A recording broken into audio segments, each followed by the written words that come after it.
আমার আপনার নবী দিন ও দুনিয়ার বাদশাহ হাবিবুল্লাহ জনাবে মুহাম্মদ মুস্তাফা সাল্লাল্লাহু আলাইহি ওয়াসাল্লামের আম্মা জান হযরত আমিনা রাদিয়াল্লাহু তাআলা আনহা একদিন শ্বশুরের কাছে এসে বলছেন, আব্দুল মুত্তালিব রাদিয়াল্লাহু তাআলা আনহু কাছে বলছেন, আব্বা জান আমি আমিনা আপনাকে একটা কথা বলতে চাই। হযরত আব্দুল মুত্তালিব রাদিয়াল্লাহু তাআলা আনহু বললেন, বলো মা, কি বলবে বলো। হযরত আমিনা রাদিয়াল্লাহু তাআলা আনহা বললেন, আব্বা জান অনেক দিন হয়ে গেছে আমি আমার বাপের বাড়িতে যাই না, আমি আমার মায়ের বাড়িতে যাই না, আমি আমার মদিনাতে যাই না। আজকে আমার মন করেছে আমি মদিনাতে যাব আমার ছেলেকে নিয়ে। আমিনা এই কথা বলার সঙ্গে সঙ্গে হযরত আব্দুল মুত্তালিব রাদিয়াল্লাহু তাআলা আনহু কান্না শুরু করে দিলেন। দু চোখ থেকে দরদর করে পানি পড়ছেন। হযরত আমিনা রাদিয়াল্লাহু তাআলা আনহা বললেন, আব্বা জান আপনার আমি সব সহ্য করে নেব, কিন্তু আপনার কান্না আমি আমিনা সহ্য করতে পারবো না। এই বলে আমিনা রাদিয়াল্লাহু তাআলা আনহা আব্দুল মুত্তালিব রাদিয়াল্লাহু তাআলা আনহুর চোখের পানি মুছে দিয়ে ঘরে চলে গেল। কোথায় চলে গেল? ঘরে চলে গেল। আব্দুল মুত্তালিব রাদিয়াল্লাহু তাআলা আনহু ভাবলেন, আজকে যদি আমার বৌমাকে না ছুটি দেই মদিনাতে যাওয়া, তার মায়ের বাড়িতে যাওয়ার না ছুটি দেই, তাহলে আমিনা ভাববে আমার দুনিয়াতে স্বামী নেই, মনে আমার আর দুনিয়াতে কেউ নেই।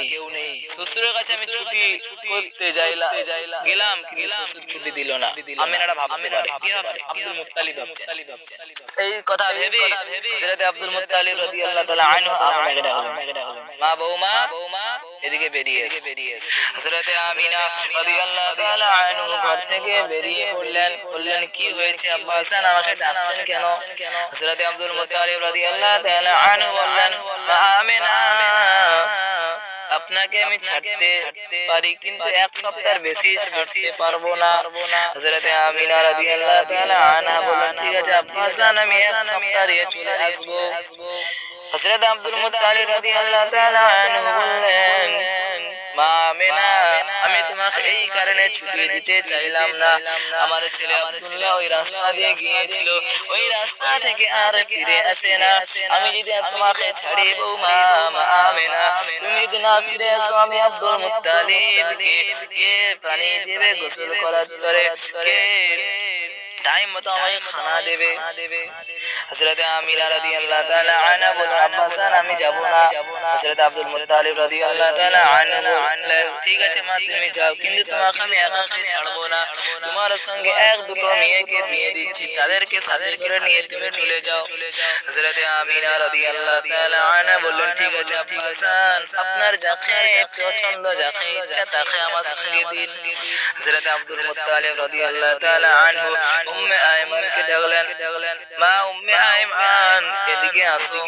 হযরত উম্মে আইমান রাদিয়াল্লাহু তাআলা আনহু এসে বললেন, বাবুজি কি হয়েছে, ডেকেছেন কেন?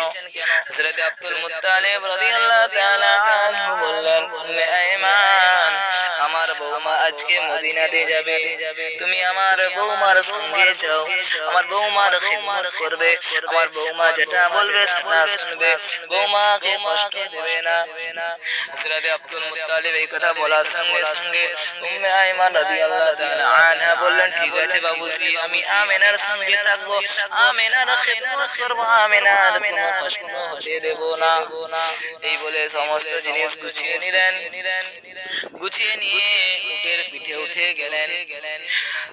কিছুটা যাওয়ার পর হযরত আমিনা রাদিয়াল্লাহু তাআলা আনহা একবার পিছনে ঘুরে তাকাচ্ছেন, একবার সামনে ঘুরে তাকাচ্ছেন, একবার পিছনে তাকায়, একবার সামনে তাকায়। আর আপনার নবী মদিনার বাদশাহ হাবিবুল্লাহ জনাবে মুহাম্মদ মুস্তাফা সাল্লাল্লাহু আলাইহি ওয়াসাল্লাম বললেন, মা একবার সামনের দিকে তাকাচ্ছো, একবার পিছনের দিকে তাকাচ্ছো, এর মধ্যে রহস্যটা কি? আমিনা বলতে চাইলো না। আর আপনার নবী জিদ ধরলেন। কিছুক্ষণ পর আমিনা বলছেন, বেটা রে যদি এই কথা শুনিস তোর পায়ের নিচে আর মাটি থাকবে না, তারা সরে যাবে। আমার আপনার নবী বললেন, বলো মা কি বলবে? হযরত আমিনা রাদিয়াল্লাহু তাআলা আনহু বললেন, বেটা রে তুই যখন আমার গর্ভে ছিলিস তোর আব্বা এই রাস্তা দিয়ে গিয়েছিল, এই রাস্তা থেকে আর ফিরে আসে না। আমি আমেনা যাচ্ছি, রাস্তা থেকে ফিরবো নাকি তার কোনো গ্যারান্টি নেই। আর আপনার নবী বলল, মা এই কথা বলো না, আমার তোমার পেটে যখন আমি ছিলাম আমার আব্বাজানকে হারিয়েছি, আর তুমি যদি চলে যাও আমি কার সিনাতে মাথা রেখে ঘুমাবো মা? কি আমাকে কোলে নেবে, কি আমাকে বেটা বলে ডাকবে, কি আমাকে আদর করবে? মা তুমি এখন বলো না, আর মদিনাতে যেতে হবে না মা, মক্কায় ফিরে চলো। হযরত আমিনা রাদিয়াল্লাহু তাআলা আনহা বললেন, না বেটা যেটা ভাগ্যে আছে সেটাই হবে, তুই চল আমার সাথে। এই বলে মদিনাতে পৌঁছে গেল। মদিনাতে পৌঁছে যাওয়ার সঙ্গে সঙ্গে মদিনার মেয়েরা আমিনার কাছে এসে দেখলেন, আমিনাকে বলছেন, আমিনা তুমি কত দিনের পর মদিনাতে এসেছো, তোমার ছেলেকে গাই দেখি। যখন আমিনা রাদিয়াল্লাহু তাআলা আনহা আমার আপনার নবীকে দেখালেন, মদিনার মেয়েরা দেখে অবাক হয়ে গেলেন। বললেন, আমিনা তোর কোলে যেন আসমানের চাঁদ দোলা খাচ্ছে। একবার জোরে বলুন সুবহানাল্লাহ, আর একটু জোরে বলুন সুবহানাল্লাহ। নারায়ে তাকবীর। কে বললেন তোমার কোলে আসমানের চাঁদ দোলা খাচ্ছে? মদিনার মেয়েটা। তারপর বললেন, আমিনা এতদিনের পর এসেছো, আমার দরে তোমার দাওয়াত থাকলো, তুমি আমার বাড়িতে খেয়ে নেবে। আবার একটা মেয়ে এসে বলছেন, আমিনা কতদিনের পর এসেছো, ভালো আছো? আমিনা বলছে, হ্যাঁ ভালো আছি। তারপরে আমিনা রাদিয়াল্লাহু তাআলা আনহাকে বললেন, আমিনা তোমার ছেলেকে গাই দেখি। যখন আমার আপনার নবীকে ওই মেয়েটা দেখলো, ওই মেয়েটা বলল, আমিনা তোর কোলে যেন আসমানের ফেরেশতা দোলা খাচ্ছে। একবার জোরে বলুন সুবহানাল্লাহ। প্রথমে মেয়েটা কি বলেছিল? আসমানের চাঁদ দোলা খাচ্ছে। দ্বিতীয় মেয়েটা কি বলল? আসমানের ফেরেশতা তোর কোলে দোলা খাচ্ছে। আমার আপনার নবীকে কত সুন্দর দেখতে ছিল। সেই নবীর উম্মত আমরা। আজ আমরা নবীর কথাকে মানি না, হাদিসের কথা মানি না। আমার আপনার নবী বলেছে ফ্রি ফায়ার খেলা নিষেধ, চুলের কাটিং করা নিষেধ, হারাম খাওয়া নিষেধ করেছেন, সুদ ঘুষ খাওয়া নিষেধ করেছেন, তাস খেলা হারাম করেছেন। আমরা বেশি করে ঘুষ খাই, বেশি করে চুরি করি। কেমন আমরা মুসলমান? দাড়ি রাখলে মুসলমান হওয়া যায় না, জুব্বা পরলে মুসলমান হওয়া যায় না, টুপি পরলে মুসলমান হওয়া যায় না, গরু গোশত খেলে মুসলমান হওয়া যায় না। মুসলমান তারাই যারা আল্লাহর হুকুম এবং আপনার নবীর হুকুম যারা মেনেছে তাদেরকে বলে মুসলমান, তাদেরকে বলে ঈমানদার, তাদেরকে বলে মুমিন। আর আমরা এখন ফ্রি ফায়ার খেলি, সেদিকে মুআজ্জিন বলছে আল্লাহু আকবার, আল্লাহু আকবার, আল্লাহ সবচেয়ে বড়। আমরা মনে করি আমাদের কাছে ফ্রি ফায়ার খেলাটা বড়। ঠিক কি না? অনেক বাচ্চা আছে না ফ্রি ফায়ার খেলে। গার্ডিয়ান গার্ডিয়ান যেরকম ছেলে, গার্ডিয়ান তো বলে না বাবা ফ্রি ফায়ার খেলিস নি। গার্ডিয়ান তো ছোটবেলা থেকে মোবাইল দিয়ে দেয়, মোবাইল দেখাবে আর বাচ্চাকে খাও। বড় হয়ে গেল ধরলো মা মোবাইল কিনে দিল, বাচ্চারা ফ্রি ফায়ার খেলে। কিসের মা তুমি? মা হয়েছে ছেলেকে শিক্ষা দিতে পারো না?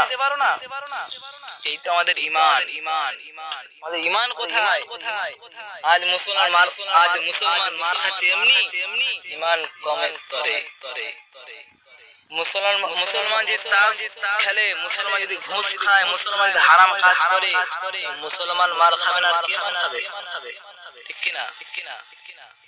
আল্লাহ পাক রব্বুল আলামিন বলেছেন, হে আমার বান্দা, তোমরা সুদ খাওয়ার আগে একটু ভেবে নাও, তোমার এই পেটের মধ্যে জাহান্নামে সাপ বিচ্ছু ঢুকানো হবে। তারা গিয়ে তোমার পেটের ভিতরে ছোল মারবে, তখন সেদিন তোমার পেট হবে বড় পাহাড়ের। কত বড় হবে? পাহাড়ের। ওই পেটের ভিতরে সাপ বিচ্ছু ছাড়া আর কিছু থাকবে না, তারা খালি ছোবল মারবে। সেদিনের কষ্টের কথা কি ভুলে গেছো? এই দুদিনের দুনিয়া ক্ষণস্থায়ী, চিরস্থায়ী জিন্দেগি আখিরাতে। ঠিক কি না? তো আমরা দুনিয়াতে এসে আল্লাহকে ভুলে গেছি, আল্লাহকে ভুলে গেছি, দুনিয়ার মোহে পড়ে আল্লাহকে ভুলে গেলাম। সাদা চামড়ার মানুষকে, মাকে ভুলে গেলাম, বাপকে ভুলে গেলাম। কেমন আমরা মুসলমান? আমাদের কোথায় ঈমান? ঈমান আমাদের কমজোরি।